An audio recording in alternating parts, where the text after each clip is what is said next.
Bergman నియమం ప్రకారం శీతల ప్రాంతపు క్షీరదాలు ఇతర స్థిరోష్ణ జీవులలో దేహ ఉపరితల వైశాల్యానికి దేహ ఘనపరిమాణానికి మధ్య గల నిష్పత్తి ఉష్ణ ప్రాంతపు స్థిరోష్ణ జీవుల కంటే తక్కువగా ఉంటుంది. ఈ బెర్గ్మన్ నియమం ప్రకారం శీతల ప్రాంతపు క్షీరదాలు ఇతర స్థిరోష్ణ జీవులలో దేహ ఉపరితల వైశాల్యానికి దేహ ఘనపరిమాణానికి మధ్య గల నిష్పత్తి ఉష్ణ ప్రాంతపు స్థిరోష్ణ జీవుల కంటే తక్కువగా ఉంటుంది.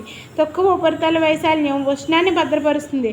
ఉదాహరణకి అమెరికా జింక లేదా యురేషియన్ జింకలో నివసించే అక్షాంశాన్ని బట్టి దేహం పెద్దదిగా ఉంటుంది. స్వీడన్ దక్షిణ ప్రాంతపు జింక కంటే ఉత్తర ప్రాంతపు జింక 15-20% అధిక దేహ ద్రవ్యరాశిని కలిగి ఉంటుంది. ఈ బెర్గ్మన్ నియమానికి ఊతమివ్వడానికి ఉపయోగపడే ఒక సాధారణ ఉదాహరణ అయిన పెద్ద ధ్రువపు ఎలుగుబంటి చిన్న ఉష్ణమండల నలుపు ఎలుగుబంటులను పోల్చడం అనేది కొంతమంది శాస్త్రజ్ఞులు అంగీకరించట్లేదు.